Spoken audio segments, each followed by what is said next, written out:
watching videos I was mentioned in number 13. We're going to begin with a video entitled 2025 Boston Harbor ceiling fan 42-inch traditional spinner. And this video is from The Ends in Vintage 2008, the channel. Here we go. 1, 2, 3.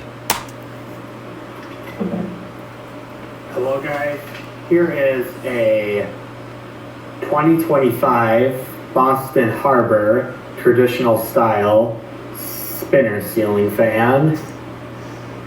I got this fan from Amazon for, I believe, about $89 including the tax, which it's kind of a crazy purchase to me because I usually don't spend money like that on ceiling fans. It's very rare that I ever spend more than $20 on a ceiling fan at all. However, this fan was very intriguing to me because the fact that this is a spinner style ceiling fan and you can still buy it today as of 2026, it's absolutely phenomenal to me. I really like that concept. Me too. I mean, sadly, you really can't go to the physical store, but you would have to go on the computer and buy it. So, what is worth noting that if you're in Canada, you probably can go to the physical store and buy it. It's really only in the US here where the selection of ceiling fans is just complete garbage in physical stores. This thing, I believe, the cheapest you can buy is like $68. However, on those other websites, you have to pay for shipping. But the good thing with Amazon is you don't have to pay for shipping. So for those who are going to say, oh, you brought it from the wrong website, you spent like 10 or 15 more dollars on this thing. Ow. Well, I mean, that is a factor to consider. However, on the other websites where the fan was sold for $68, they do charge a shipping fee, which is about $20, I think. So you would have to add that to $68, which would be about $88. So you are like, and that doesn't even include tax. Like the entire bill is probably going to be about $96 or something like that. I don't know how all that taxing and stuff works, but that's just my estimate here. So buying it from Amazon is overall my cheapest option because I would have to pay the lowest shipping fee, which if you buy it on Amazon, you don't have to do it. So yeah, let's go ahead and get into this thing. Oops, that's the fan. I want the light.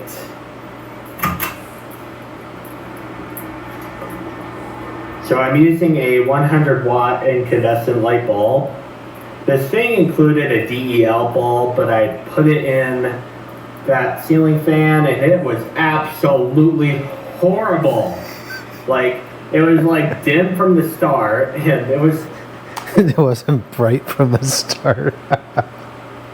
That's interesting because the DEL bulb that came with mine, obviously it was a cheap piece of junk bulb, but surprisingly enough, I found it fairly satisfactory aside from not liking the cool white or bright white or the heck kind of stupid white it was. It wasn't soft white or warm white or whatever the 2700K is.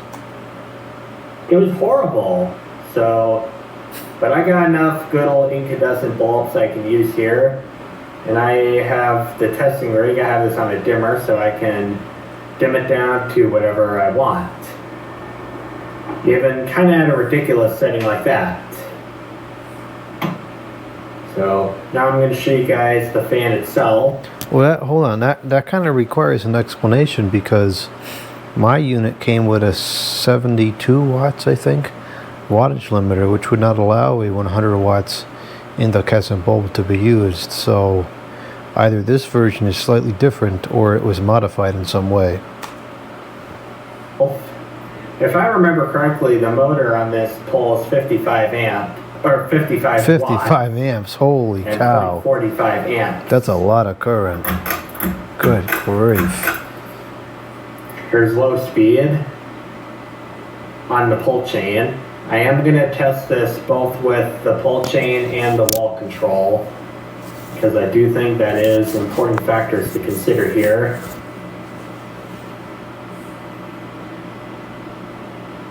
So high on the pull chain, or low on the pull chain, high on the control. It's using 13 watts and 0.21 amps, which is like nothing.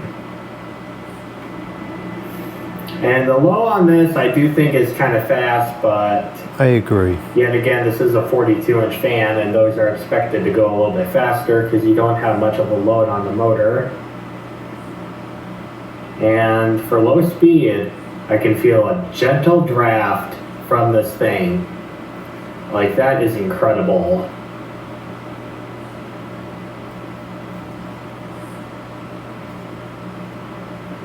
I don't know how this compares to a Lady Delta, but I think I don't think the performance is that much less. I really don't think it is. And I mean, with this thing, this would be a lot cheaper than buying a Casablanca Lady Delta. And the flywheel won't break, and the electronic controls won't break, and it won't fall. Casablanca Lady Delta, you have flywheels breaking in. There you go. Have the stupid hang fall through canopy. But you don't have either of these things. The hang fall through canopy. That's a good one. Now, I don't think this is a Beacon Hill or a Bayport. I don't think it's in that territory. Not even close. But those fans are like top of the line quality and performance. Yeah, the Bayport and the Beacon Hill, those are so far off the charts for the 42-inch category. I don't know of any other 42-inch fans that are even in the ballpark of the Bayport and the Beacon Hill. Those are really off the charts. Performance, so yeah. But this fan, I don't think is all that far from it.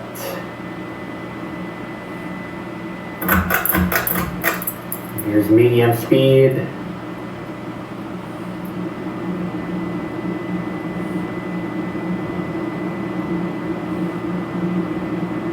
This is doing 0.29 amps and 24 watts, which is almost no power at all. For the little power that it's doing, it's pushing a lot of air. It is quite efficient. Like, this thing really impresses me.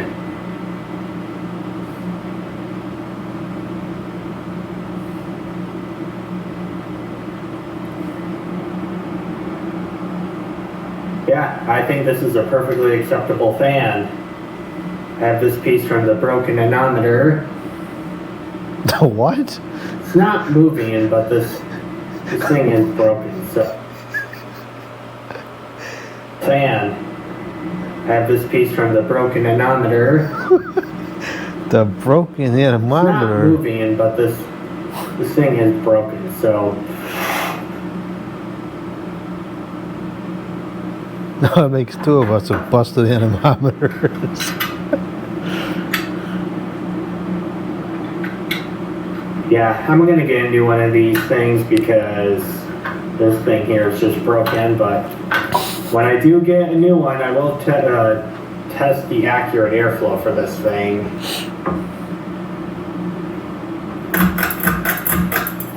And now high. It really picks up on high speed. For a cheap fan, I would say this is above average for a 42-inch fan. I'd say this performance definitely is about that one Alaska in the background. So this is drawing 45 watts and 0.37 amps. So the power rating is honestly higher than the actual performance is. And not to mention, this thing is whipping out the air, blowing everything around in the shop. The shop is a mess right now.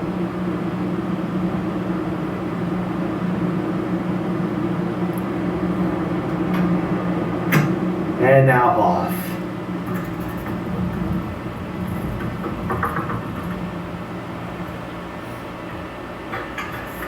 Now I'll show you guys the 3 speeds on the wall control. Here's low speed.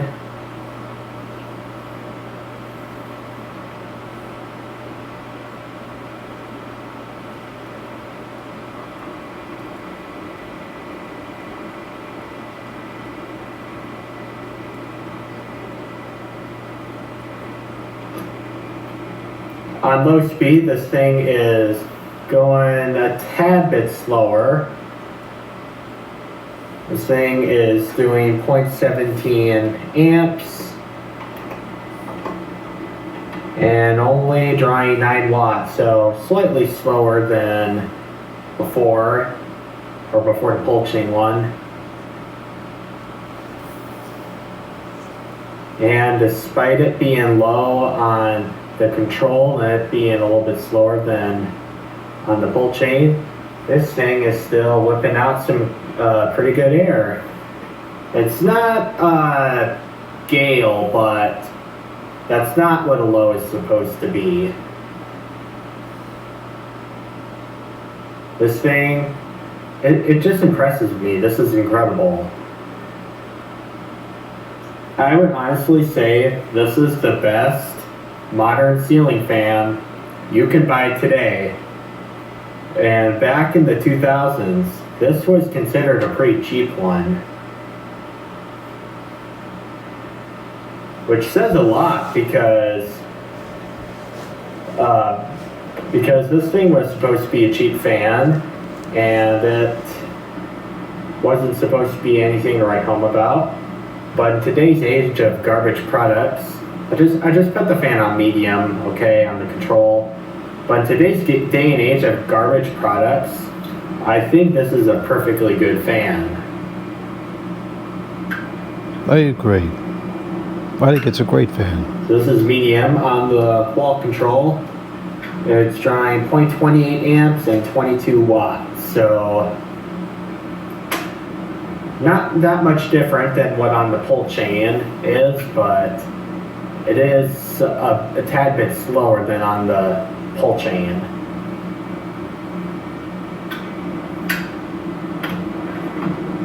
Now high speed.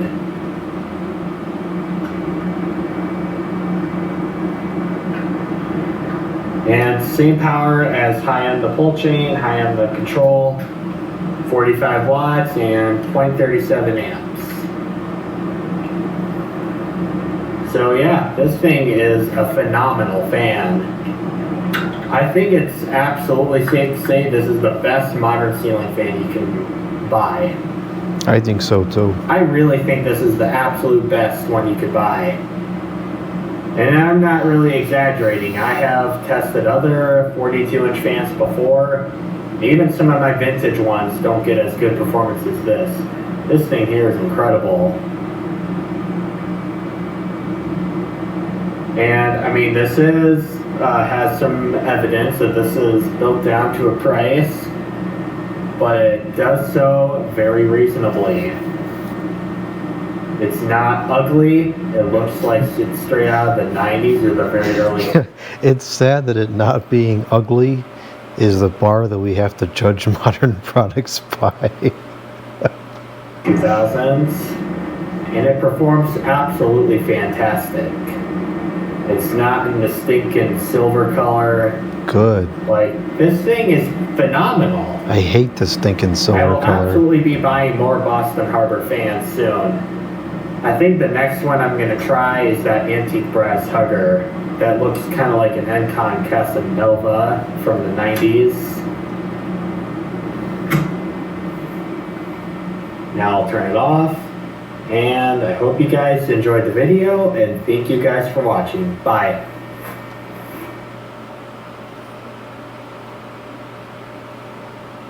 There was recently a UI change on this now where the button to make it smaller is no longer just at the bottom right corner. It's actually like a button now. Years ago you used to be able to just slam the mouse on the bottom right and click it and you would get it to go out of full screen, but not anymore.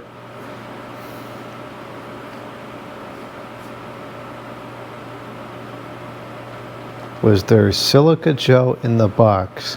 The box? Are you kidding? I had that for dinner tonight. Oh man, you can't make this stuff up. Cannot make this stuff up.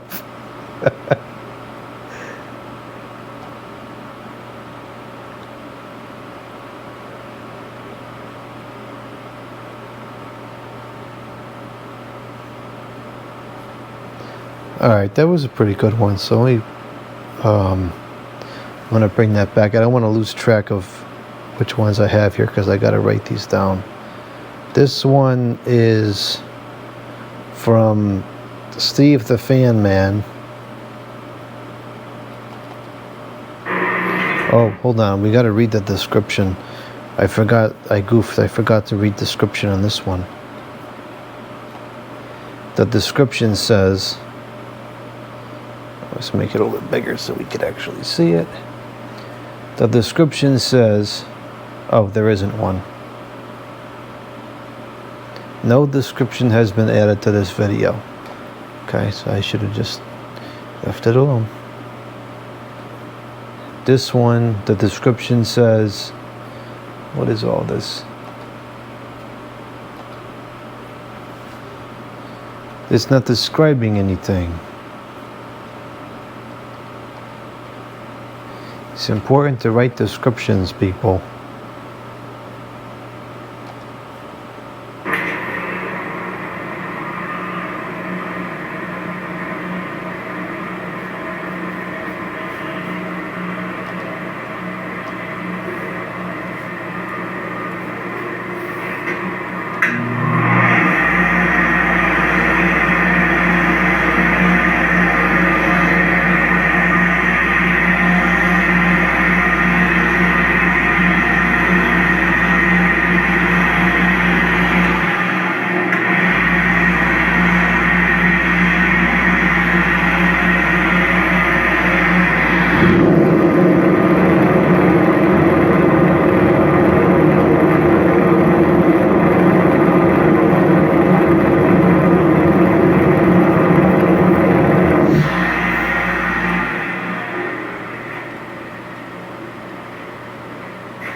We've all heard horror stories about predators caught doing the unthinkable.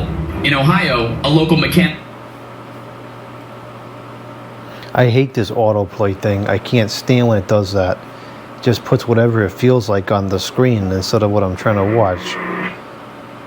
What a pain in the neck. Anyways, I was never much into hand dryers. I guess they have a following like everything else does, but I do remember years ago seeing these. I used to think they were porcelain, but I guess they're probably just metal. These white metal dryers, some of them would have like that big silver button in the front. I do remember those quite a bit. I don't see them anymore. They're all these weird, stupid modern ones nowadays. But it's nice to see old ones still out in the wild.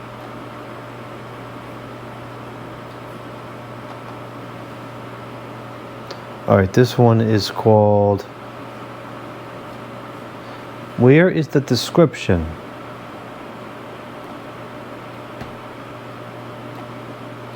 Alright, this is a little aggravating here. Take 5 of filming This is like just totally bricked. What is going on with this trash?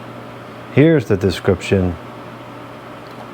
It says, this is the Hunter 25410 ceiling fan from 1994. There's a problem I need to access on here. The medium speed doesn't work on it and just does the low speed. If you know anything about it, that would be much appreciated. Alright, let's take a look. Alright, this is like take 5 of filming this. Here we have a Hunter model 25410 type B from 1994. Takes 0.85 the amps, 60 hertz, 120 volts. I always find it so funny how these things, like different things that we say in the videos, catch on, like the amps. Who the heck says the amps? But I say it a couple of times and then everybody starts to say it.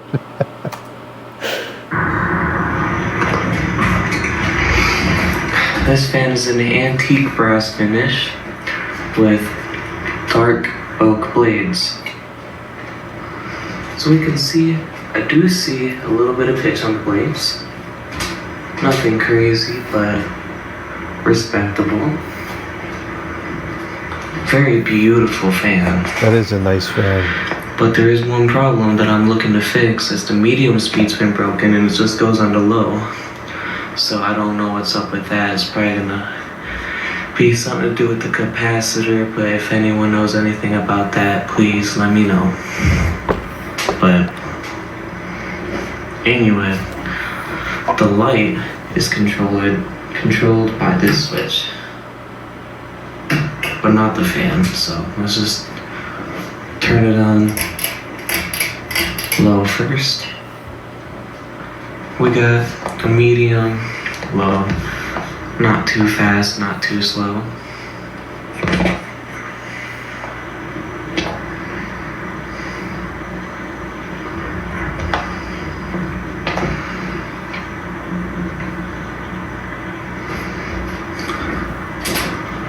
So you can see there's a Hunter logo right there.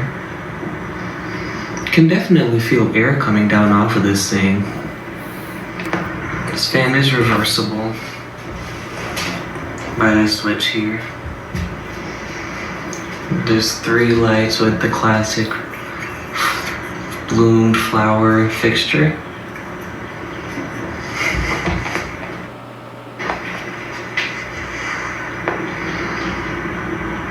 Well, let me show you what the medium speed does.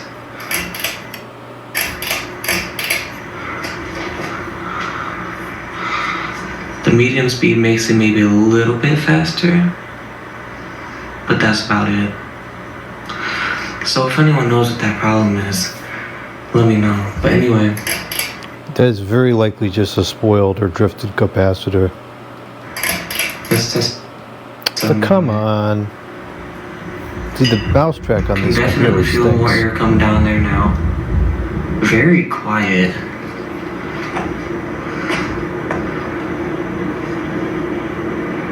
It's in a nice setting. You can see it's blowing that around. Pushing a good amount of air, actually. Oh, there's that. Very, very, very quiet fan.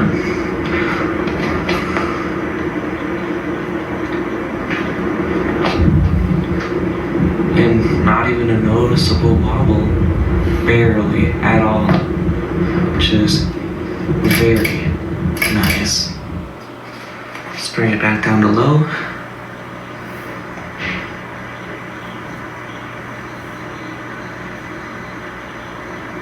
And yeah.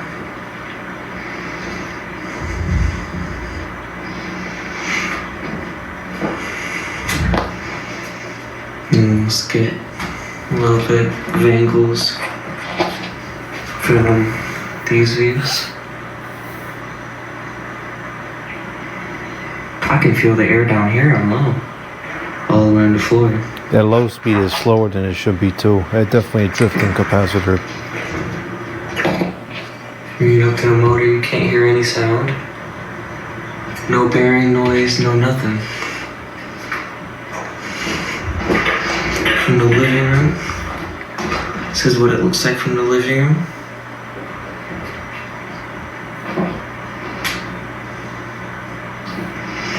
And then in the kitchen.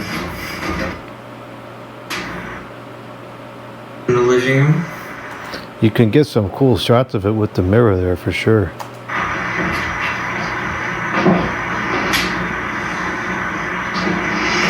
And then in the kitchen, we have this SMC that I already took a video of. But, yeah. That is the Hunter ceiling fan. I will see you guys in the next one. Let's watch the spin down.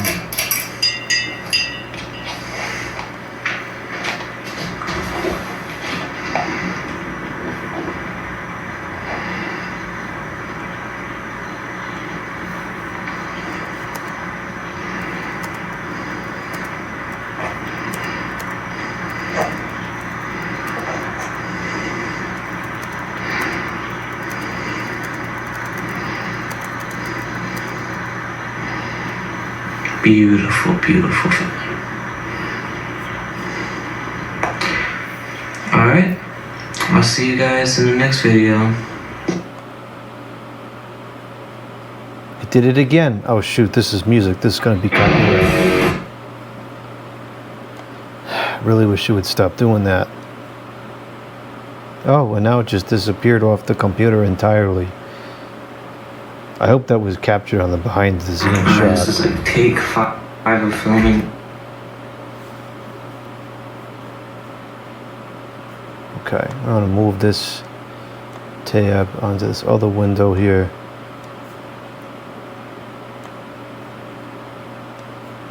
And now we have a Wexford. I cannot take this brand seriously. The Wexford. Fresh from the store. And it doesn't have any sound. Here is my 14-inch Rexford high velocity fan, basically their version of the Lakewood HV14, which I do have over here, and I'll show you in a little bit in the video. This is a video request by Jordan Yu. He wanted to see my Rexford high velocity fan. So let's go ahead and run it on all 3 speeds. As you can see, it has the badge, just like the Lakewood right here. It does look very, very much like the Lakewood. The blades have that indentation in the middle like I believe the Lakewood does. The badge looks very much like the Lakewood. That is definitely a descendant of the Lakewood HV14. I don't know what happened exactly with the patents from Lakewood when it went out of business, but I have a suspicion that there's a lot of these patents floating around still, and they're still being used to manufacture different descendants of these fans. What is it, the home? I think it's the Holmes box fan, which is probably the worst box fan made today. I think that's a descendant of the very late Lakewood brace blade units. It's like the Lakewood, except for it don't say Lakewood, it says Rexford. It has the exact same blade design, just like the Lakewood. If you look at the back of it, and there's your freak show. A freak show, always in the video. It wouldn't be a video without the freak show, so there it is. Yeah. There's your freak show from the video. Yeah, even that's very similar. I mean, the motor is different, but the switch and everything is very, very similar. Look at the back of it. The motor is different. Definitely don't look like no Lakewood motor, but the knob is also different because they had the other kind of knob. Now I do have the 14. Well, I do think that is a Lakewood knob. The very late versions, like I have a HV21, and I think it has that knob. So that might be the same knob. I don't know. and I'll show you the 14. The 14-inch Lakewood. I acquired it off of E-Ripoff, I believe in 2023. Must have cost a Like 20, fortune. yeah, 23 when I first started collecting all these vintage fans. Because one of the things that Miss Parks was attracted to about you, Miss Carter, was the way you focused on your children. So what happened? Now, off to your right is the original Lakewood 14, HV14. You can see that the knob right here, the little switch right there is different. Now that's their original design, whereas on the other one, you see that it's round. The motor, I've never seen this switch on an HV14, but I'm almost completely certain that these did come on the larger model, the HV21. And maybe the very late, no, because those didn't have, no, scratch that. Just, the only one I've seen that's kind of switch on is the HV21. is different. However, the motor on the Lakewood has an open bearing in the back, so it's a little bit different. They look very similar. Now I'm gonna turn the Lakewood around, hold on, so y'all can see the front.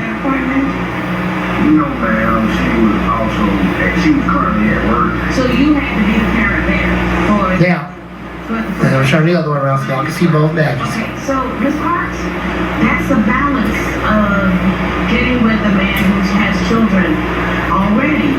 That one of the parents has to be with the child who's going to the doctor's appointment. If the mother couldn't be with the child. Now, as you can see, the badges are very similar.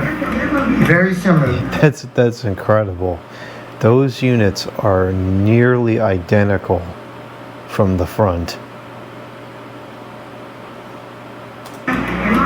This one right here on the Rexford is slightly different. This one right here is the original on the Lakewood. But it looks exactly the same. The blades look exactly the same almost, although Lakewood is their own design. And they did a good job trying to mimic Lakewood. So there you go. So let's get back to the Rexford.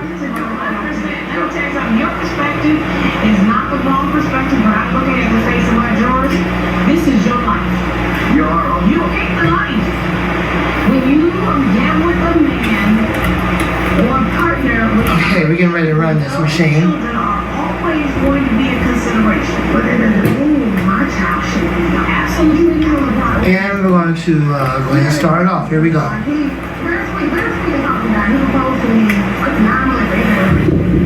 Starts off at high speed, or as I like to refer to it as full power.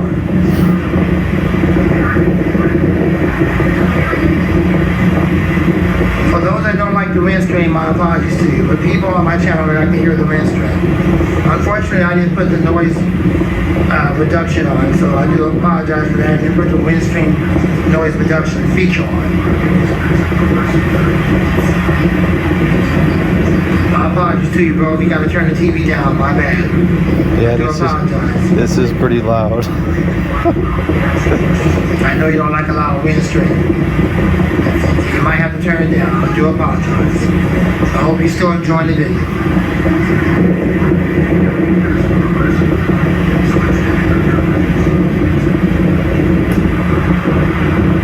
Medium and then low power.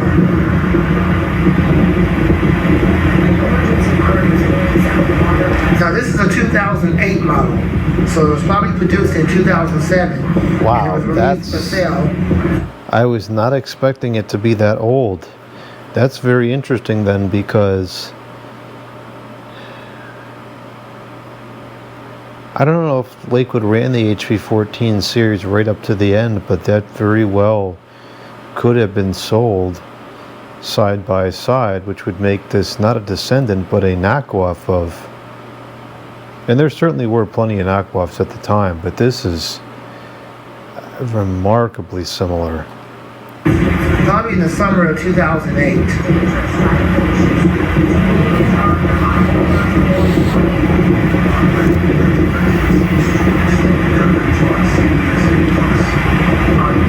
I got this a while back. believe it was in late 2023 or early 24 when I got this. But that Lakewood one I showed you, got it before I got that back in 23. Okay, low power.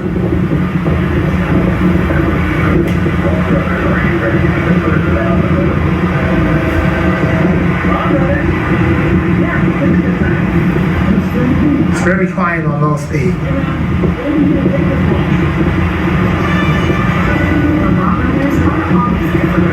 Alright, let's spin it back up to high speed, or as I like to call it, full power, and then we'll do a spin down.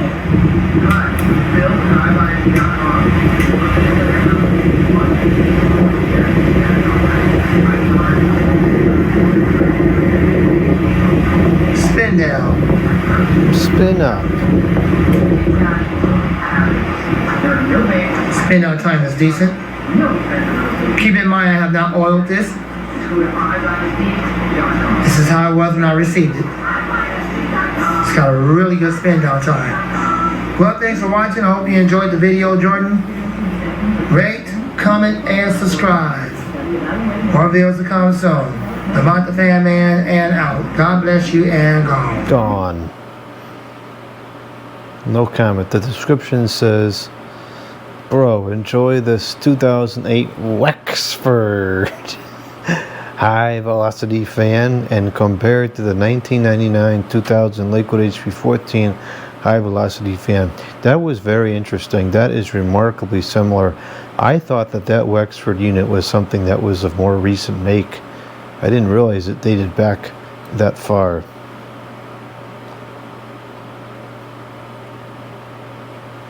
You know what, since I've approved all these videos, I guess it would be easier just to put this whole thing here and then I can just move over to the tabs.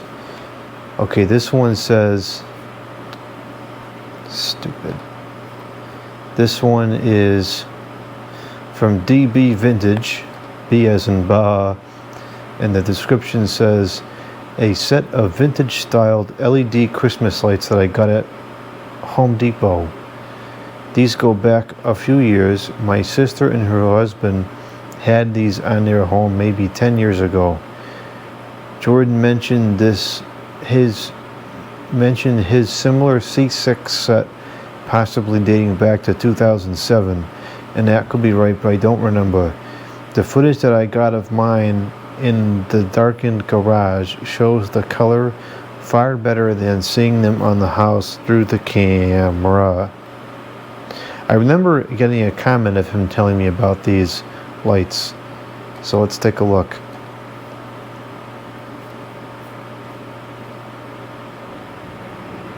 Hey everyone, Merry Christmas Eve. I figured this would be an appropriate time to show my C9 LED Christmas light set that I bought at Home Depot a few years back. Since Jordan Yu, fellow YouTuber who does videos about pretty much similar subject matter to what I do here, vintage fans and other vintage things, I figured I'd do this video as kind of a response and show these lights here.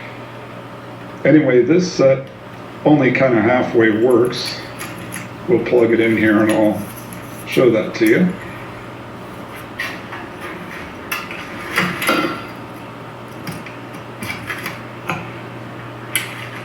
Get the garage light off so you can see. Anyway, I know kind of what is wrong with these, and it's a short circuit somewhere in these lights. We found an empty socket, and when we replaced the bulb in that, it immediately shorted out and pretty much made the whole set go out again. Anyway, yeah, that's this little Home Depot set of lights that I've got here. Anyway, I figure what we'll do here in a little bit is take you outside and show you the light set that I've got out there. Now these are the lights as they are installed on the house here. I'll give you a little look around at them here.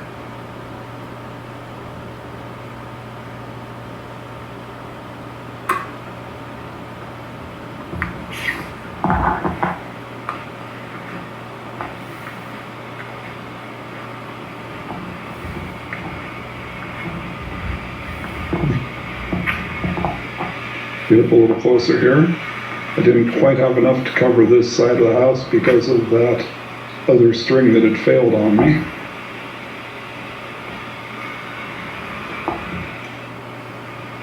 And here I'll give you a little close-up of the lights on the house. It seems like the camera lens kind of washes these out as they show out here. It is very difficult to get a good picture of Christmas lights. I think it's that flickering effect that Jordan had mentioned, but they just seem a little bit washed out here versus the footage from the garage that I showed you earlier.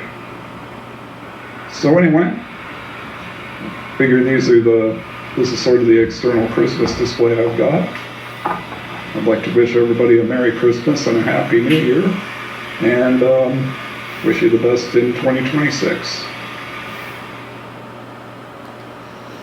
So to me, I would say those were probably 2010, 2012, somewhere in that range. I have strings that are very similar to that, which were also purchased at the other Home Depot, and I believe we got them in 2011. I don't know how much earlier than that the design goes, but those look like very early 2010s era to me. I don't think that they were quite as old as that C6 set that I showed, which dated back to the late 2000s. Let's see what this says here. Yeah, recording Christmas lights, particularly DEO ones, because the colors are kind of funky, is extremely difficult, and most of the time it's very hard to get a good picture. Alright, this one is from Walter Knox, and it says, I don't get how people can use this. LEDs being LEDs. I just don't get how people find these satisfactory. Let's take a look.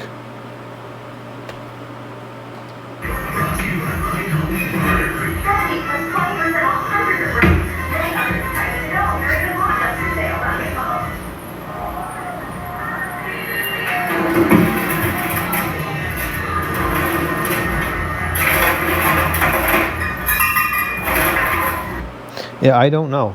I don't know how people find that satisfactory.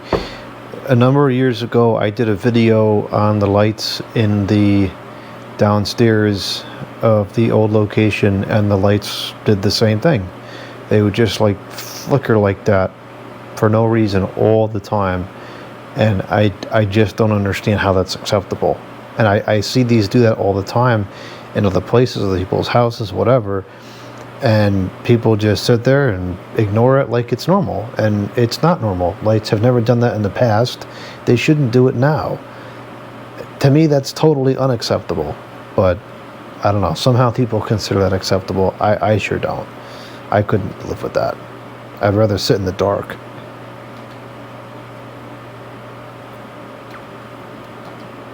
This video is for Jordan Yu or even Eric Fries. When this fan oscillates back and forth, it likes to make this clicking noise. I don't know why it's doing it. I don't know what's causing it. That is very annoying. Grease in the oscillator, oil in the oscillator, but like, why is it doing that? Well, it could be a couple of things. It could be, most likely, it's something with the cable moving around, or it could be if the linkage is really tight. That could be a gear strip, or not a gear slip. It could be a gear slipping. So I would say you got to check the lubrication points of the oscillation linkage. Make sure it oscillates freely, and if it does, then it might be an issue with the way the cable's routed. Sometimes the cable will creak up against the side of the neck there when it moves, and make that kind of plasticky, creaky sound. But that kind of sounded more like a gear slip to me. What was the description? None. Come on, people, add descriptions, it's important. Okay, this one is from the user Captain Chris, and the description says, this is the Christmas 2025 selection at the Home Depot. as of 12/7/2025.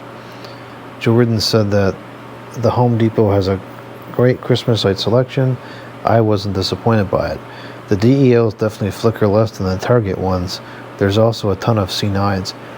I went to Target this year after Christmas looking at the sales, and the DEL lights at Target flickered something horrible. They were among the worst I've ever seen. We are at the Home Depot. All these reindeer are flickering like crazy up here. That's pretty bad. That's flickering like crazy.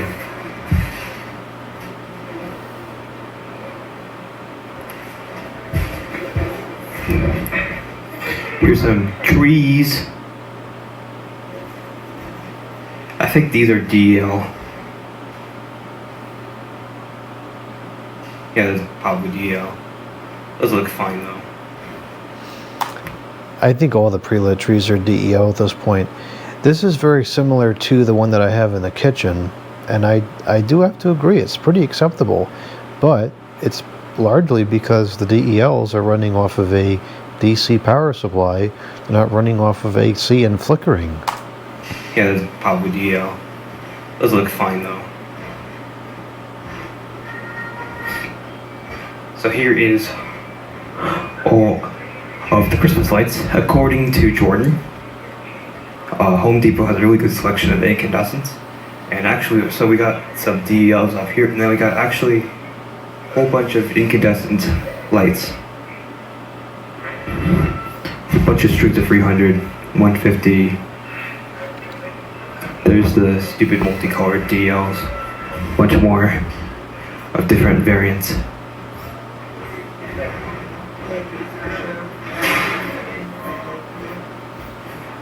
Those ones are flickering. There's all the display Christmas lights. So, of course, on the displays, they're gonna have mostly the DLs. It's mostly flickering. Anyone really displays incandescents anymore. You don't have to because they just look You good can by see default. they're not flickering as bad as those Target ones. They're still definitely noticeable flicker. Definitely still oversaturated. You know what's disappointing about some of these is that, at least this year, I noticed a lot of them are starting to have pretty good coloring, like these ones here on the right. These have pretty good color, but on the contrary, the ones that had the best color, to me, seemed to flicker the worst. Some of the ones that said steady lit and flicker free, those look like they were flickering to me in the video, but the ones that say steady lit and flicker free to me weren't that bad, but those are not the ones that had the best coloring. So it's like you got to take your pick. Do you prefer better coloring or less flickering? Well, those ones are okay, I guess. Actually, Yeah, they're not too bad. So these are those vintage ones that came out this year. I never ended up getting a set because they were just too expensive, but I felt like these flickered pretty bad, and I'm wondering if it's because the filament and being in a clear thing like this, I think that makes it appear more harsh, whereas when it's inside the faceted thing, it's kind of diffused and not as harsh. I can tolerate these faceted ones more than I can tolerate these, but I will say these very much look like incandescent if it wasn't for the flickering. those could be incandescents. I doubt those ones. They're close. They're very close, but like DL, not quite good enough. those ones kind of look incandescent. So those are probably incandescent. I don't see any visible flicker. I think all these. I believe Home Accent Holidays is the Home Depot brand. Correct. Here's a whole bunch of C9 lights over here. Didn't see that until just now. So you got Target didn't have any C9s.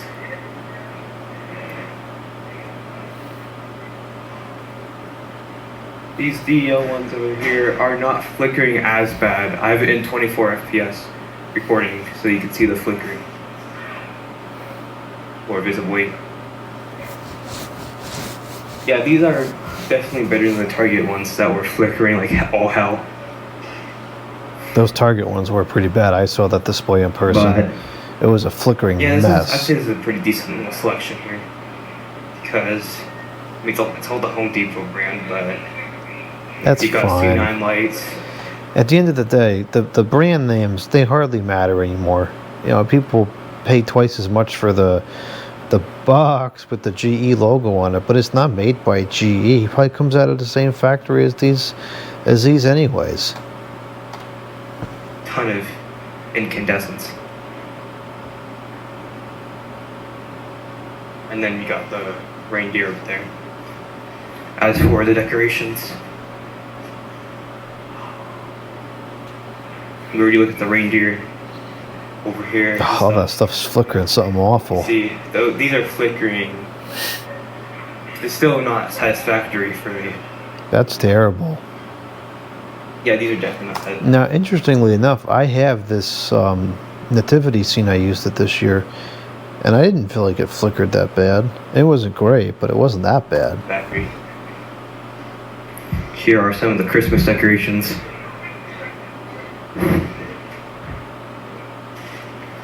They got a whole section up here that's missing. Mickey Mouse. Frosty over here. Ton of trees.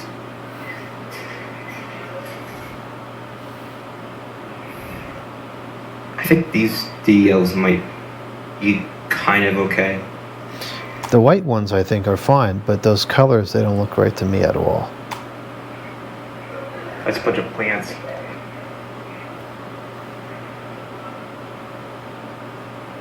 Bunch of ornaments. There's more ornaments over here.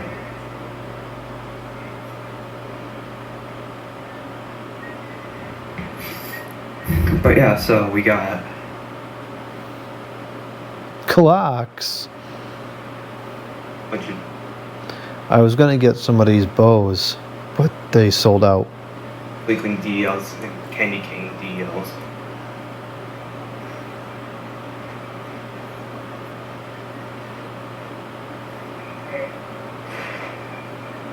Yeah, so I bet those are incandescent. No, Actually, those are not incandescent, but they're very close.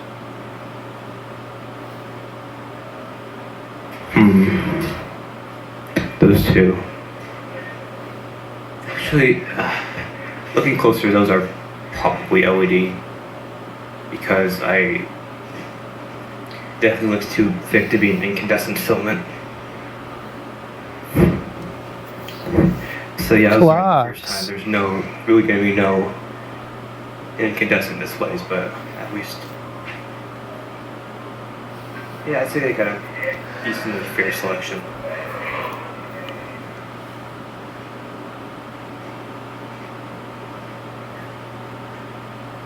Ton of incandescents.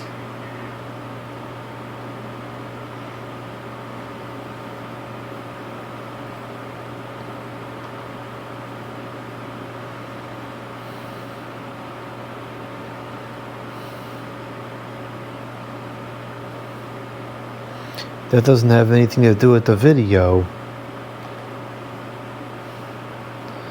Alright, this is from Pad 2, and it says, well, it's a stupid short, so where the heck is the description, isn't it? I think it's in here. Description. Calling the ambient temperature line with the phone.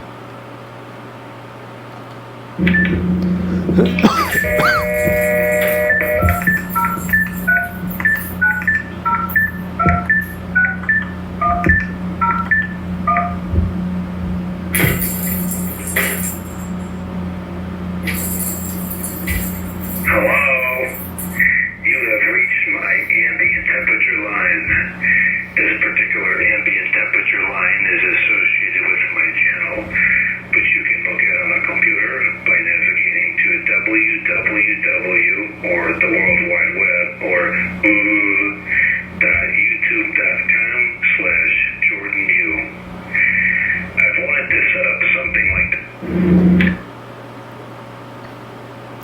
very rare to see somebody call out on a landline telephone. The next one is from Teso V, and it says, this netbook branded in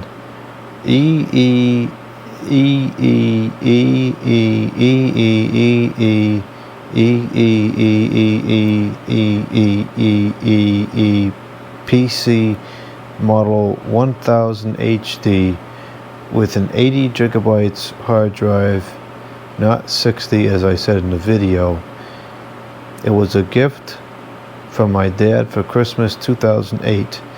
It runs Windows XP Home Edition, and recently I got the urge to power it up. Up until this point, it hadn't been powered up since before Microsoft ended support for XP in April 2014. I used this computer a lot back when I was in my last year of middle school and continuing into high school. My very first PC was also, here we go again,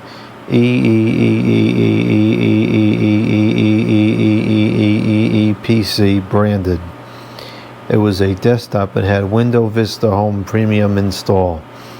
Sadly, I don't have that one anymore. I wish I still did. Anyways, I'll be making more videos of me browsing the internet with this netbook. A huge shout out to Jordan, whom I really enjoy watching and relate to a lot. Windows XP truly was way ahead of his time, as Jordan has said many times. Also, I believe that this Dell Opticam mouse is one that Jordan really likes, and it really feels nice when using. Thank you for watching. You're so very welcome every time. Just have a lot of comments. Okay, here we go.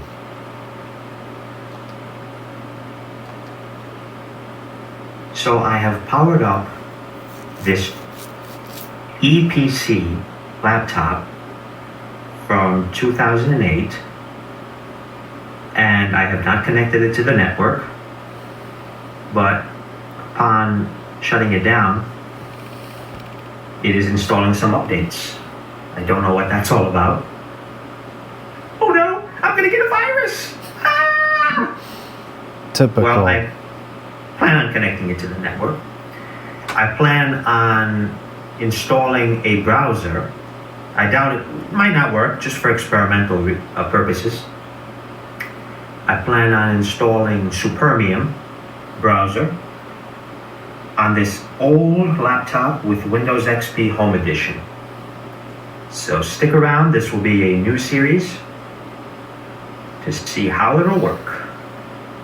I will not be able to connect it through Wi-Fi, as it's not finding any wireless networks, not even my own here. So I'll just hook it up via Ethernet. That's the best way anyways. So see you soon.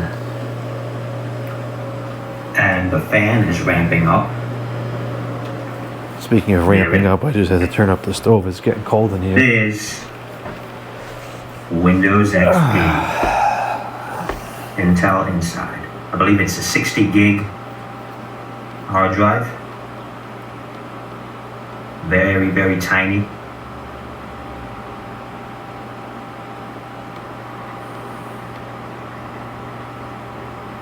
Could use a little cleaning.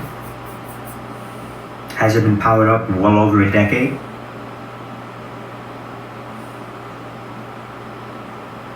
And apparently there are updates.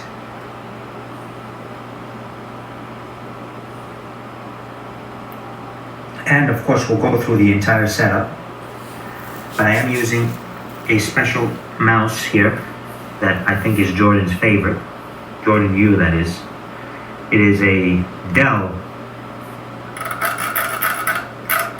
mouse. I really love this mouse. It's really comfy.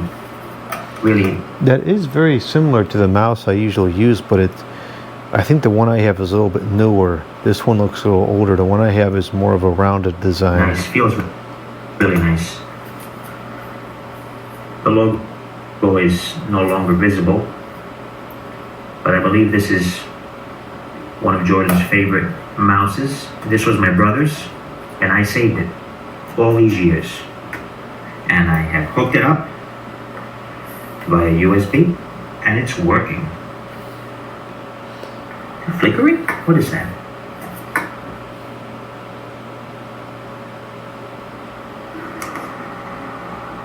Must be the camera. No, it probably got a versor because as soon as the operating system goes out of support, it just implodes and you get a versor and it breaks everything about the computer. All the hardware, all the software, the mouse, the keyboard, everything is just broken. Okay, this one is from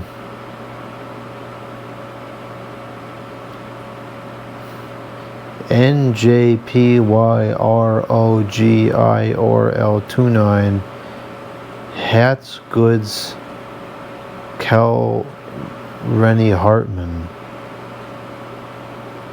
and it says only a few small things left to do.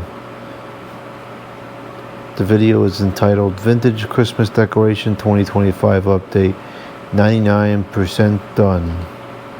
Let's take a look. Alright, here's the finalized Christmas lights. All I have left to do is to fix this one part of the sleigh that is out and fix the antlers on that one reindeer, and stake down the two reindeer and the sled. I have another like the nutcracker in the tree. I have a little pickup truck that has a tree in the back that I'm going to put lights behind like I did with these two and put it on the mailbox. That's the last thing. And since the other update, I hung that joy sign, put the snowman out, and put these red and green C7 bulbs. And this is a tree that I made from Dollar Tree. I got the tree already pre-cut and painted, and I just drilled the holes and glued it in the back, the wires in the back. It's a nice display. I like the Christmas lights. I like the lights going between the deer as if it's the reins, I guess it's called. Okay, this next video is from FanKid2989, and the description says, I didn't have a picture of them all, so... And the video is entitled Junk Fiends. Alright, here's the startup of this little dinky little thing.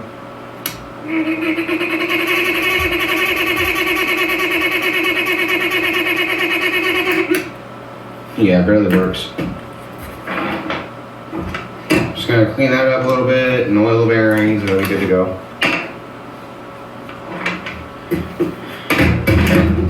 Two of the fans I'm not even gonna try to test on camera or show you on camera because I don't know how safe it is to use yet.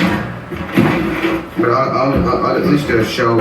I'm at least gonna show you the fans.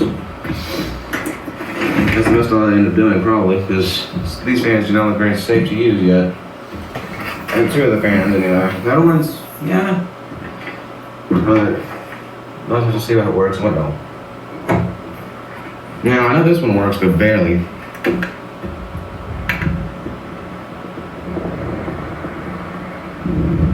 Barely anything. What a stupid fan. That is a piece of junk. For a honey, this one actually kind of looks like it sucks. Should I probably work on it too, just in case it actually is something that I need to work on. Here's a Pelanus clip fan. I'll sit you guys down for a second. So I can set it up for you.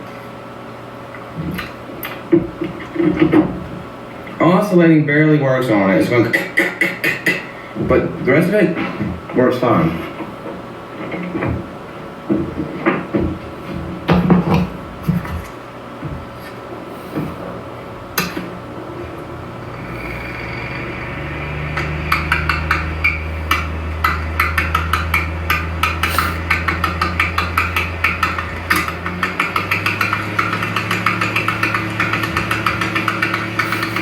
in January of 2005, it looks like. Other than the oscillating thing being a, you know what, it seems to work fine. I'm gonna show this Holmes purifier thingamajig. Really wish I had brought my tripod in here, but I was just like, you know what, I don't feel like it. Nope, always bring a tripod. Dinky little Holmes. Very you know, important. That is. Holmes sucks. Yeah, but it does. But this actually doesn't seem to be that bad.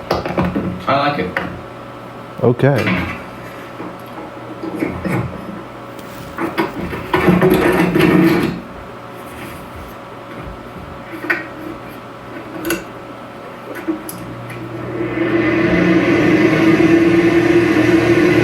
Loud as can be. Good grief.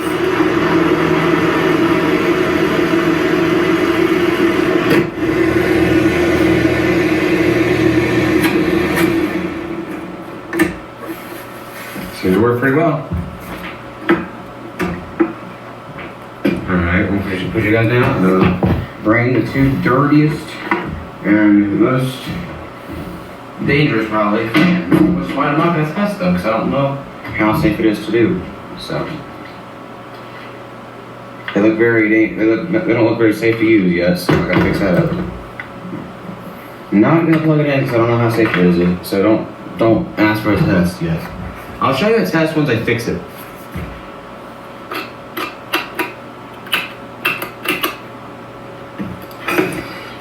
I'm not really sure what brand this fan is. It's missing a grill.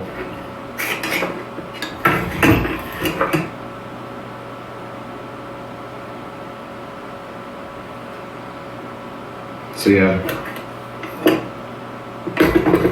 I think this fan will turn out very well. Hands are already dirty from picking this thing up. Just plug it in. It's not gonna happen. I don't know how safe it is to use yet. 100% safe. Just plug it in. Worst case scenario, the circuit breaker trips. This one's probably the worst cosmetic condition, I would say. Because it's like, its neck is broken and stuff. What a pain in the neck. Dusty. But we got a trade winds. Some fan, that's all I know.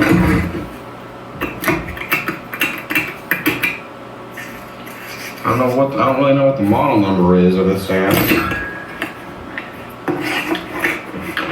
Deluxe.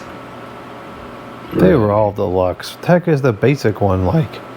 But yeah, made in China. Typical.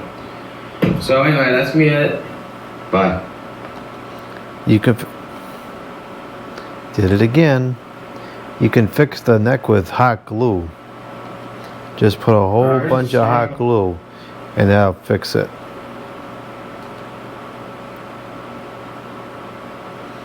Okay, next we have a video from mr.random and the description says, "This is my vintage banner fans and made box fan. It's very, very rare and cool and special.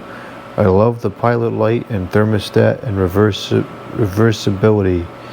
Is a very, very cool fan. Thanks for watching and have a great day." Don't tell me what to do. Guys, it's Ben here. Today I'm showing my That's old.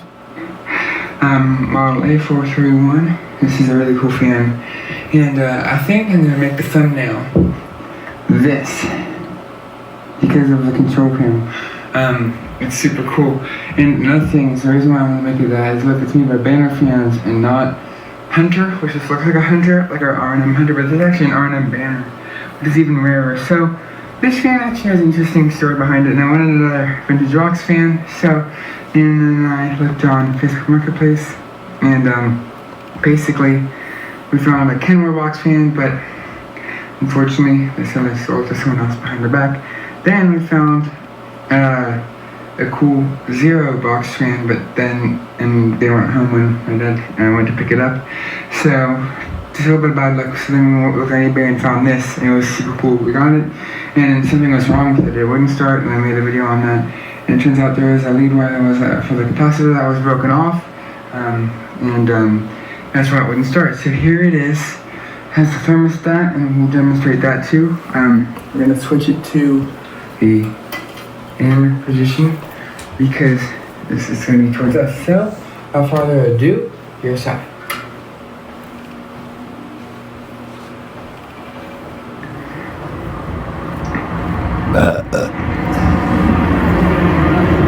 It's powerful. It doesn't go too far, but it's still pretty powerful close. It's low.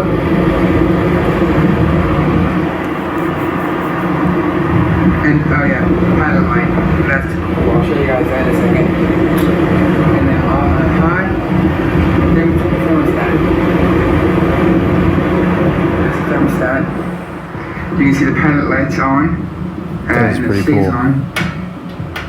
Plus that makes that weird click when you turn it the other way.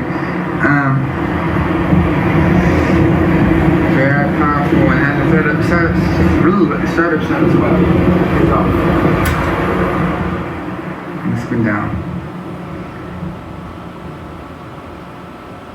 Not the longest spin down. I did a wheelless. But it's not the longest spin down. It's about as long as the PL20E. And yeah, big Rousing motor, the older one. So this is a PFC motor. Like in the box there's a big, in that like control box is a nice capacitor that helps it start. We'll reverse it and I'll go ahead and turn it around so you guys can see it go the other direction. Here's the front side. This blade hub is massive. That's why I wanted to turn it around. I'm going to do this, but it blows more air this direction. And it takes a second to go up to speed on this, so we'll just set up on high. There it goes. You can hear the setup sound, it's really cool. And there it is. I'm going to talk a little bit louder. This thing moves a ton of air. Be prepared for wind noise. There's a little bit more air on this side. There's low. That is low. Around the same amount of air, but it's still quieter. And there is high. And this is the side you would see if you're on the outside in the window. If it was in the window. There's off. And yep. this thing goes a lot of air. And there's the D in the background, which I have done a video on. And this is for everyone like Jordan U, Trash Salsa, and Lamont, and everyone who loves fans like this. This fan is really cool. Alright, when it stops, I'll turn it back around and we'll end the video.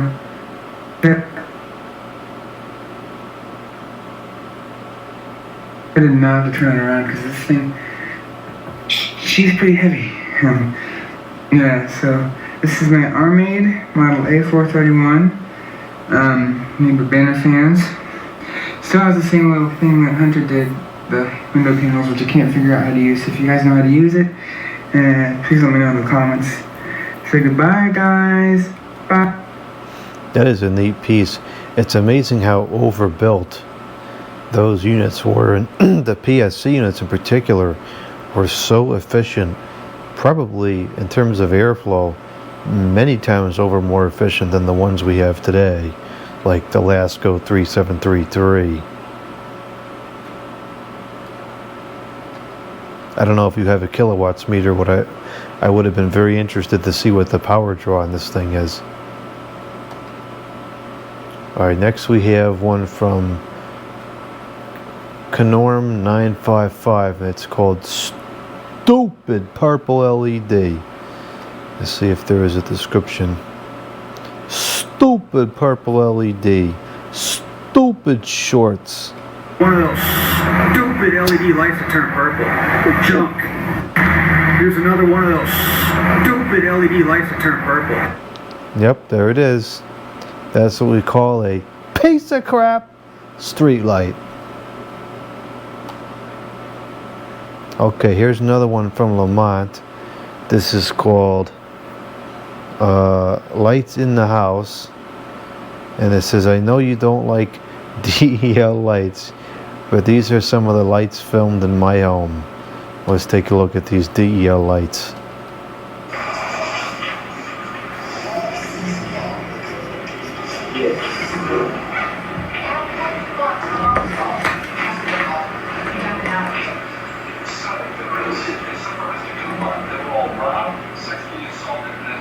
Oh, look at all that banding. What a horrible quality of light.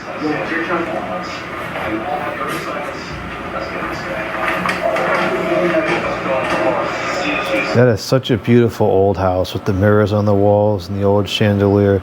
That is just straight out of the 70s.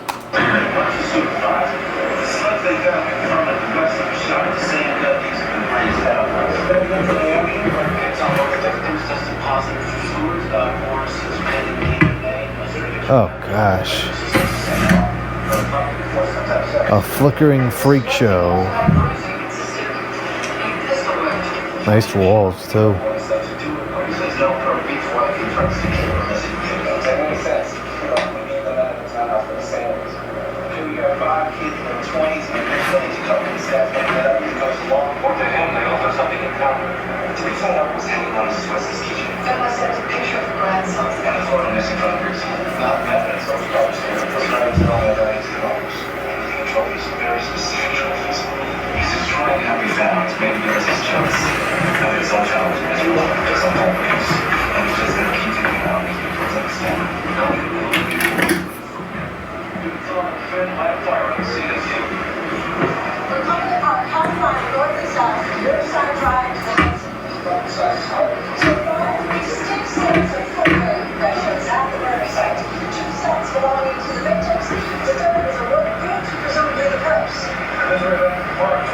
It's got cobwebs in there. We gotta get those cobwebs out. Not good. No, not good at all. Saw the lights right now filming in the house.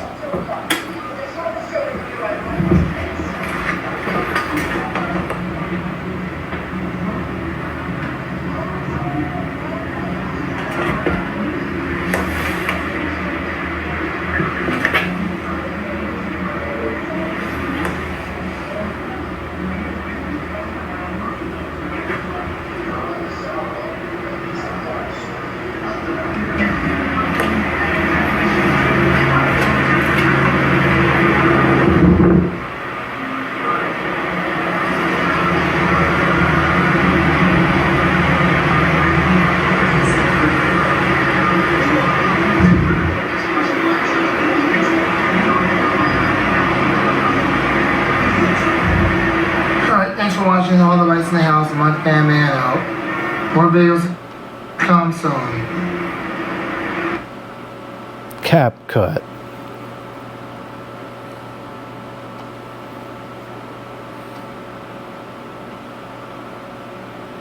Alright, this one is from the channel Keegan W, which I think is a newer channel.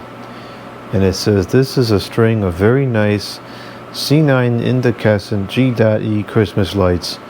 I will be using these in my display this year, along with some other interesting incandescent mini strings that my grandpa gave to me. I suspect that these were sold in the Home Depot or Lowe's back in the early 90s or early 2000s.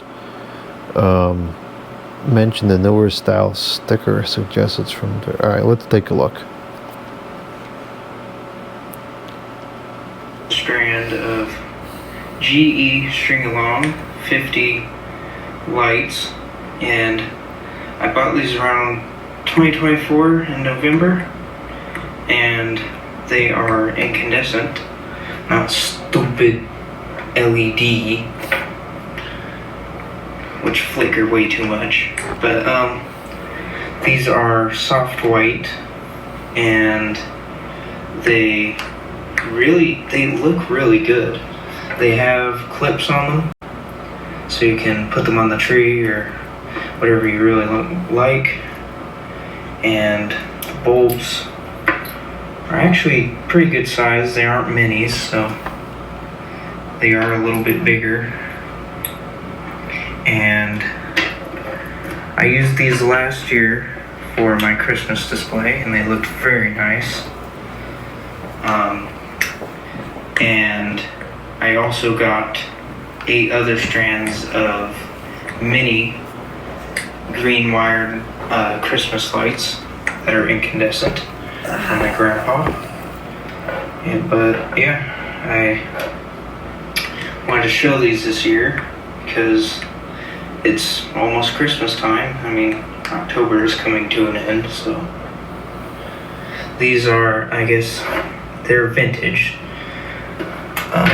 They are, there's this sticker right here, but it doesn't, I forgot how to really read the stickers on them. So, but I mean, I watched Jordan Yu's video and it suggested that this kind of reflective sticker is from the early 2000s. These are very nice though, so let me plug those in. They don't pick up relatively good on the camera for the color. They're more of a warm white, but they do light very nicely. I used them around this area last year. I just wrapped them around where the TV is, and I used them probably 3 weeks in a row at night for a long period of time, so these bulbs do last a while. It's just a matter of how you keep them up. But let me turn the light off so you can see how nice they look. They're very vintage, soft and warm glow. They aren't too bright. They don't flicker like LED. And they look very nice. They're very good quality lights. Wish they still made them like this, but fortunately in California they banned these, so yeah, that'll wrap it for these lights. So those are probably a 2000s era product. I would say based off the thickness of the wire alone. If these were a 90s set, I think 97 and older, the wire would be a lot thinner. So that's probably one of the newer, maybe even one of the last sets made. I don't know. Those stickers do look very recent to me. Alright, we've got 2 left that I picked out. This one is from Steve. And which one is this one? This is from the fan vaults. These are both kind of long. Alright, we'll try to watch these 2 more.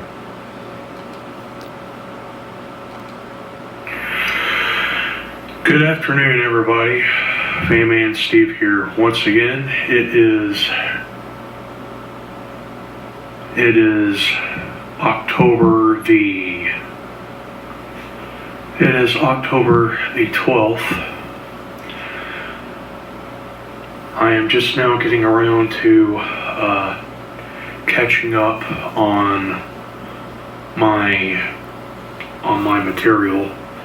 As I explained in the community post that I have been extremely busy here lately. I've had a lot going on.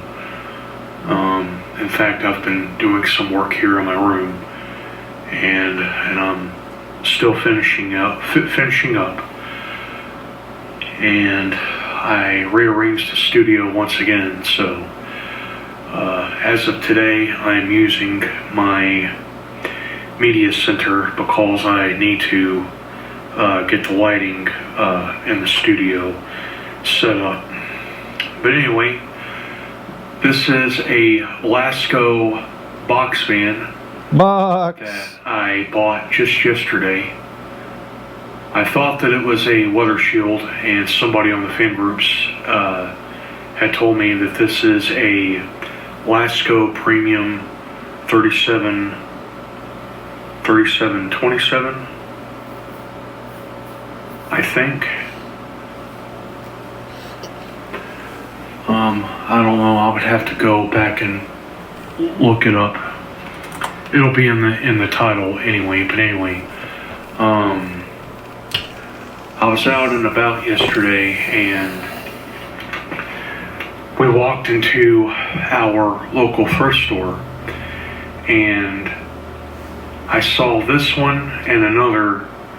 First thing when I walked in through the door, it was right in front of the store when you walked in, and I looked and I thought, oh, these are just a few other Lasco box fans, and then I walked over and I looked, and it had the Marco motor, and I was just intrigued by it.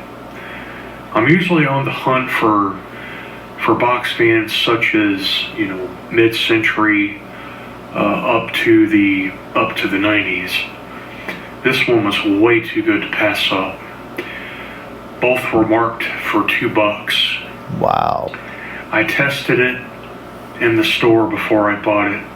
It does work. However, it is gonna require a little TLC.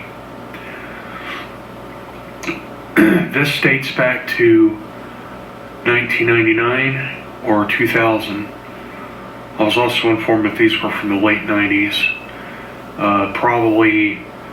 These were probably being sourced from maybe around 98 to 2000, because I looked on the bottom for what I could find, and it said 99 to 2000. So in other words, this was probably made in late 99 and it was sold in 2000, I'm guessing. Yeah, I'm not really sure how that dating works. I always find it very annoying because it's a span of 2 years, which is quite a long time. And, you know, is it something like that? Is it something where it was made 1 year and then sold the next? I kind of feel like the turnover time would be faster at this point, because they're still labeled like that to this day, as far as I know. I don't know. Maybe Tori can provide some insight. I am quite fond of these Lasco box fans, because I remember seeing these just about everywhere growing up. In fact, my family had several of these back when I was a kid, and they're really great fans. These definitely are superior to the modern stuff that we have now, comparing to the ones with the tuna fish PSC crap motors with capacitors and such. This does resemble the Ultra Force, but it's actually a premium. I remember seeing the 3733s and the Ultra Force and the Weather Shield box fans. If I ever saw these, they were I just remember seeing them in stores and convenience stores and places like Walmart, you know, stuff like that. It is a little dirty. And this thing, I know this thing has had some high usage and hours on it, because the fan, like I said, the fan does run, but blades come to a stop almost instantly, and you're gonna see it for yourself here in just a few minutes. The blades look very yellowed, which is kind of unusual. There is the carrying handle. Still has the original knob. Same thing as the Weather Shield.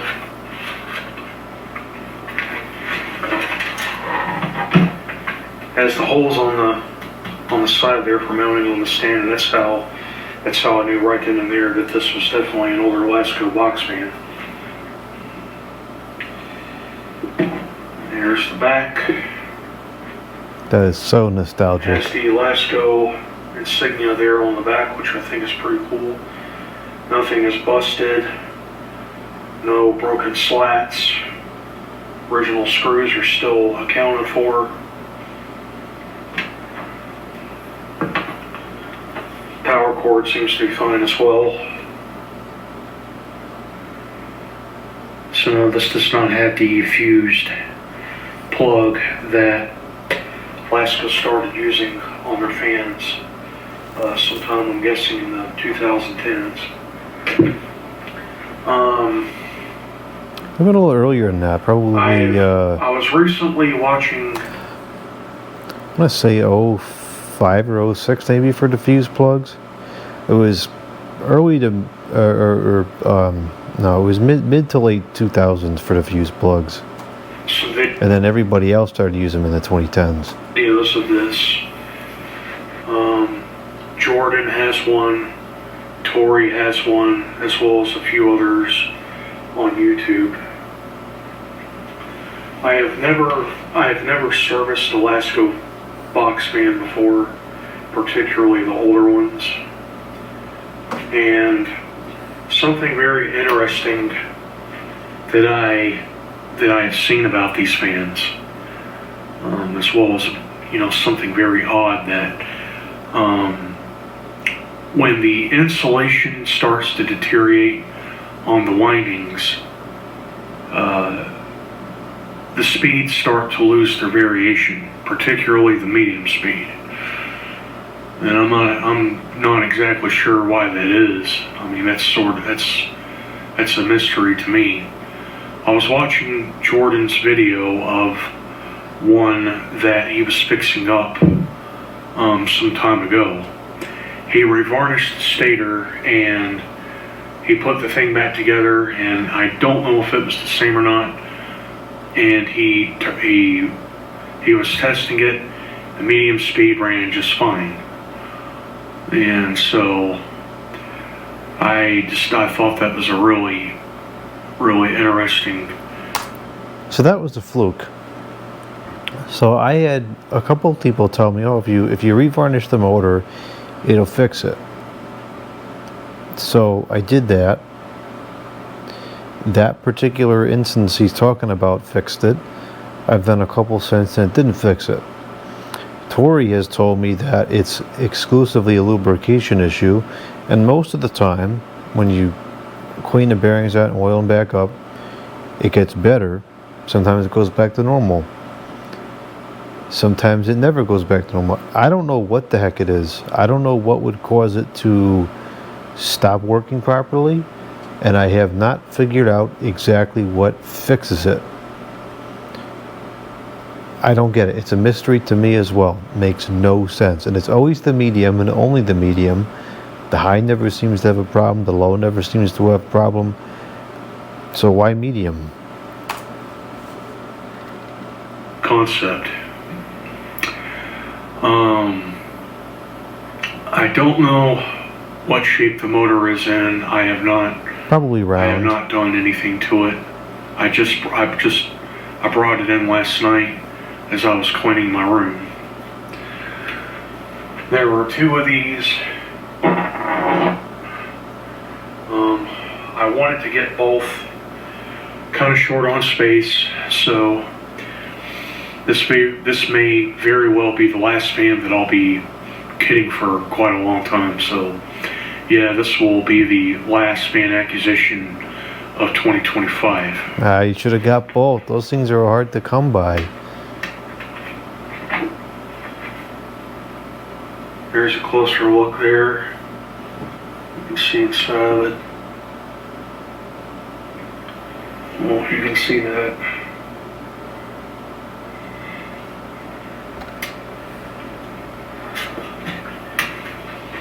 This thing's going to be getting another video, so of course you're going to be seeing more of it. Go ahead and I'll plug this thing and I'll start it up. I'll run this briefly because I don't want to take any chances by wrecking the bearings. Oh wow, that is stiff.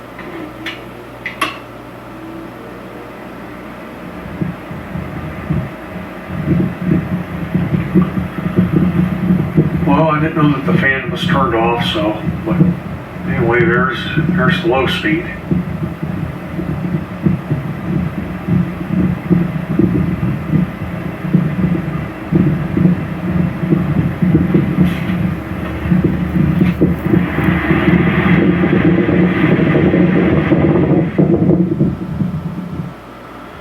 Well, technically that's medium speed, and you see how quickly that came to a stop. Let me start again.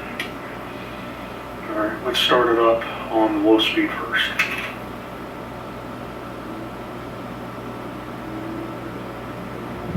Yeah, that's pretty bad. That might be the stiffest I've ever seen one of those. It still works.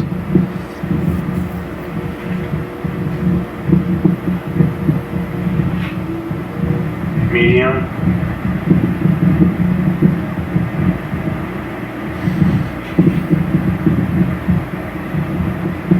Typical busted medium. Very typical. Now the high.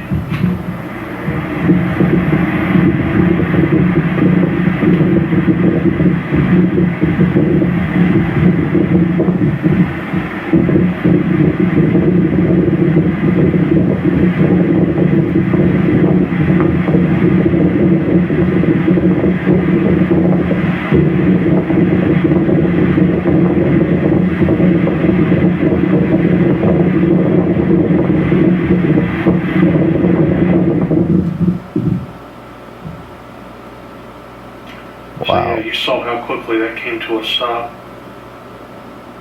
This thing is definitely going to need some oil. Let's start it up again, this time from the high speed.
Go ahead and I'll get a startup sound for you.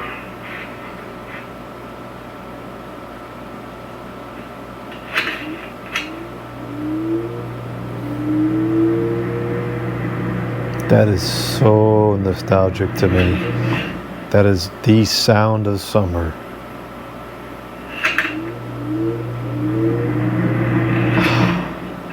That's awesome.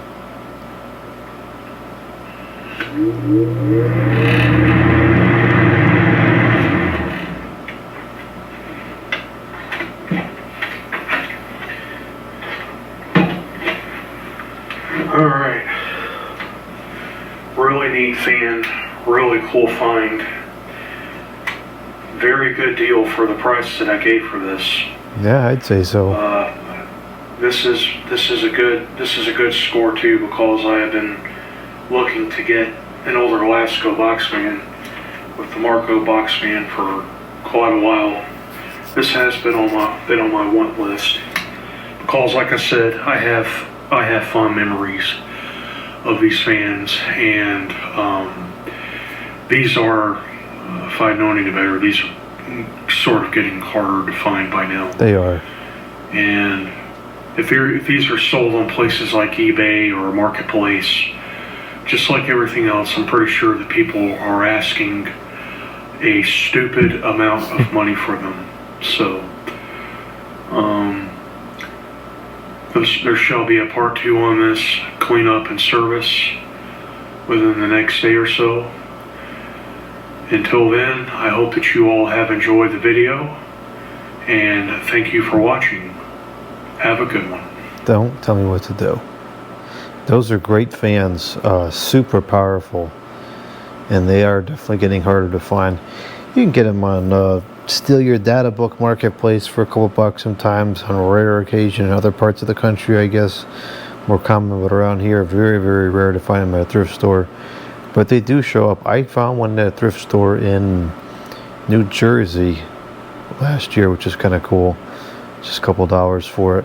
But yeah, these are definitely one of those models. Every time you see it, get it. Because they're great fans and they're not getting any easier to find. Alright, last one for today is by the Fan Vault. And it says, this is almost so small I can't read it. My curiosity got the best of me and I bought one of these fans after seeing Jordan and Lamont's videos of them. This is an extremely satisfactory modern fan. It is well made, very quiet, powerful, and was only $18. I also like the blade design that's similar to the old SMC TH12 desk fans. Enjoy. Well, that's what this is. This is a descendant of those old SMC units. The Pelanus 9-inch or 12-inch, as they say. This is a 9-inch blade. Oscillate. That is stupid. I don't know why they're playing games with the size of this one.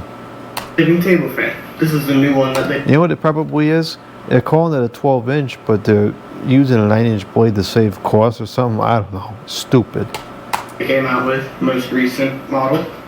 I got this fan because I'm recklessly impulsive, and so I watched the Jordan U video of the one he just got, because apparently it's pretty decent. So I bought my own because why not? There you go. There's some light. But yeah, I bought my own because I'm dangerously impulsive. But yeah, I've been curious about it. One, because the blade is the exact same as the old SMC TH12 desk fans. So yeah, here's the box. 3-speed settings for personal comfort or whatever. Perfect for small rooms, tilt adjustable, fan head, oscillation. 26 years, which is kind of a weird point out. 1-year warranty.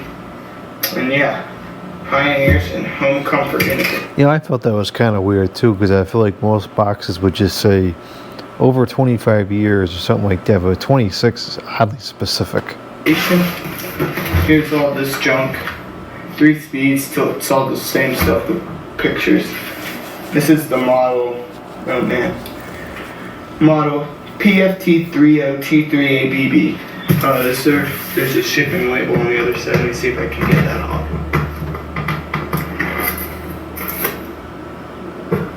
Of course I can't.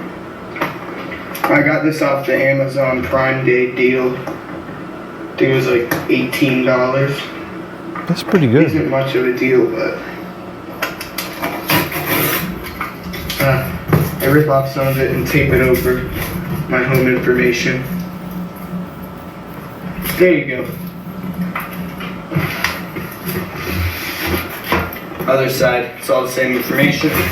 Yep, all the same on all sides. Here's the top. It's got that sticker.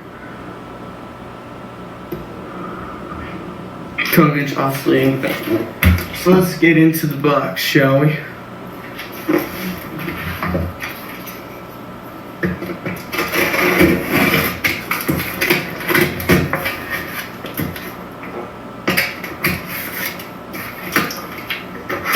This literally just showed up at my house. I'm definitely gonna keep the box. Pretty cool. Alright, let's see what they got. First thing on top is the base. I'm just gonna put everything to the side. All in one group is the guards and the blade, but the blade kind of fell out. So this packaging's ripped. Interesting. There's some cardboard.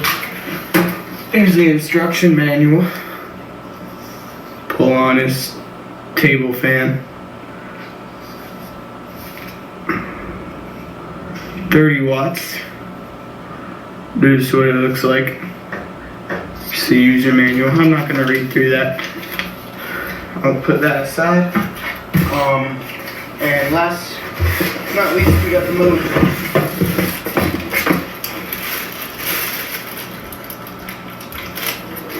Alright, so I'll put the box down now. It's a box. I believe it was one screw assembly required, maybe?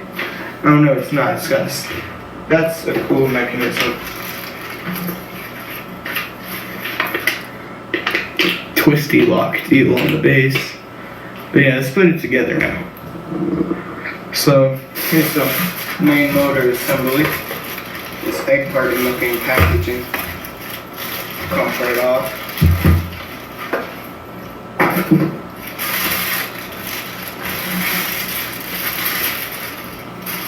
Mix and match of gloss. So this one's got some scuffs on the motor housing already. But yeah, there's a weird mix and match of glossed and matte materials. Most of it's glossy looking. See all that, but then the back of the base is matte. I think the back.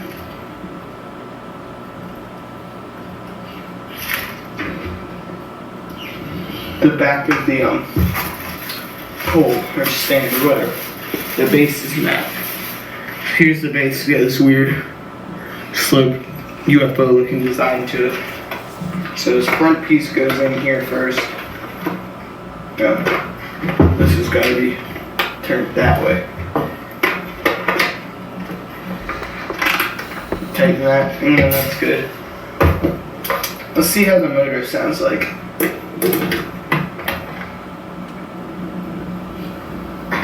Sounds a little bit dry, but it's got some decent spin down time to it. Maybe this needs to be broken in because it's brand new. Probably does. Take all the fasteners off here. Blade. Here's the rear guard, which is metal. The whole thing should have been made out of metal, but who am I to say? Which way does this go on? It's kind of confusing. I think it goes on like that. There's no handle on that fan, which is kind of dumb. There should have been a handle. Kind of weird. Apparently this has the same motor that the 12-inch ones do, so it's supposed to be a little bit more powerful. This is by no means a 12-inch fan. This is a 9-inch fan with a 12-inch guard. Here's the front guard with that cool design. I really do like it. The logo is not really centered, it's kind of up. Oh yeah, it is one screw. I just got this weird clip at the bottom.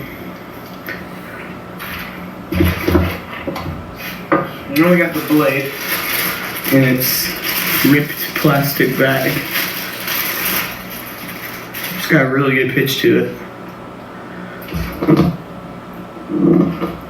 It's probably a contender with the little Galaxy back there.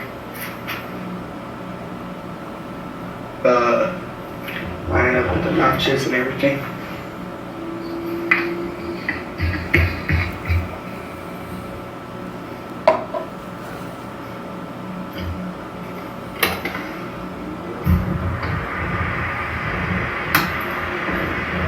That's pretty powerful. Already making noises in the bearings. Okay, so now we got this weird guard deal. Take off one screw. And this unclips. Yeah, put the guard on. There's a couple. This is weird. I don't like that, the way that attaches at all. Okay, I think I got it.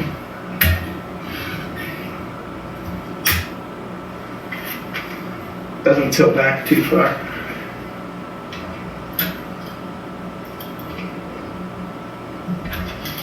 Huh.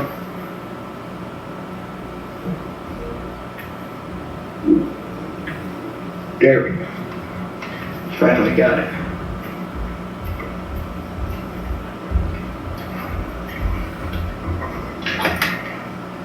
Alright, there's the Pelanus, the 12-inch oscillating desk fan, all put together. So let's put it on the look.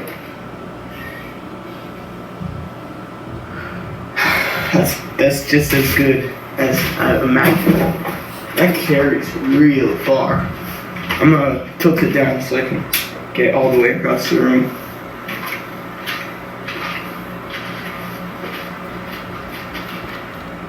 Wow. That's really powerful all the way over here. I'm like 10 feet back and I can feel that. Very good fan.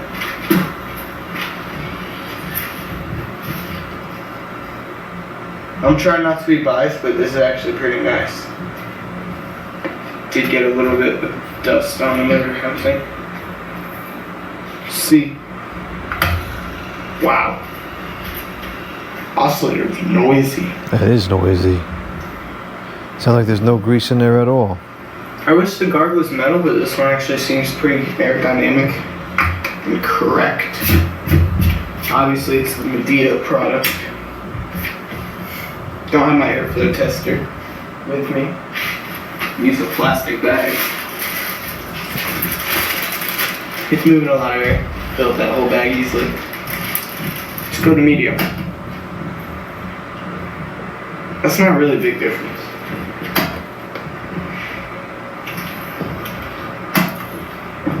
It's like barely a difference. That's another thing I noticed in the Jordan U video. The speed variation is really weird. Lack of variance in speed is common with most fans today. I do really like the look of this. It's a pretty good looking little desk fan.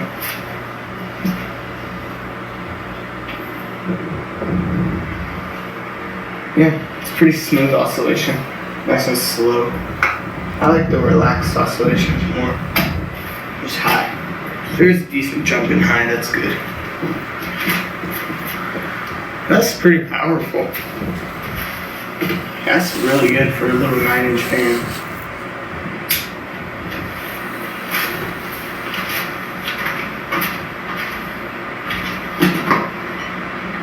Yeah, that's really nice. All the way across the room. It's very powerful. Take this up to the guard and see what we got.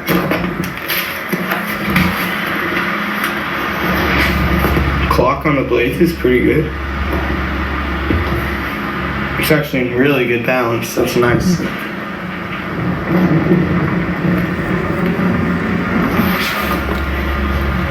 There's some of the noises coming from it.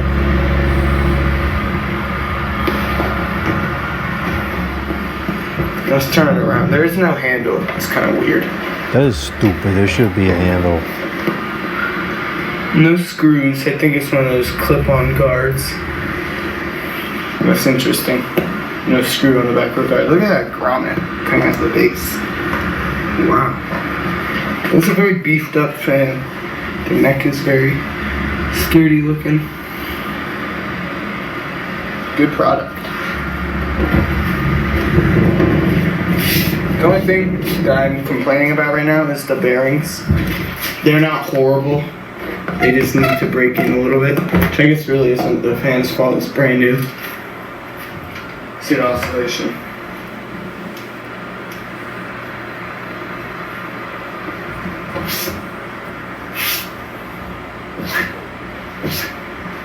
How much crap getting all over the base.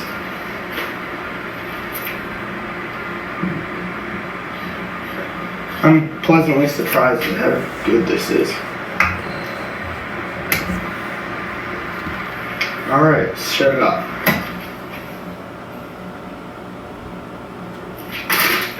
For how lightweight that blade is, that's a pretty good spin down. Yeah, that's not bad. Definitely could be better, but I will say that's a pretty satisfactory fan. So, yeah. It's going to conclude the first looks of this Pelanus 12-inch oscillating desk fan in the black. Really is a 9-inch, but whatever. Thank you guys for watching, and I'll see you again soon. Actually, one more thing. It's just a front shot of it.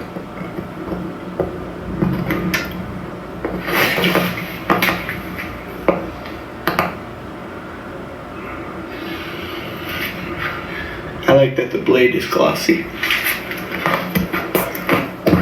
Thanks for watching, and I'll see you again in the next one. Hope you all enjoyed. That is a pretty good fan. I have to say, the Pelanus brand, which is a Medea product, came out with a handful of decent units last year in 2025. At least I became aware of. Alright, so I think we've gotten through all the ones I had picked out. I'm starting to get tired from just sitting here. I gotta move around. But that's good. We got through a bunch of these. I know I have plenty more to do. And I'll try to do this more regularly. But that's it for this one. I will re-mention everybody in the description box whose video I showed.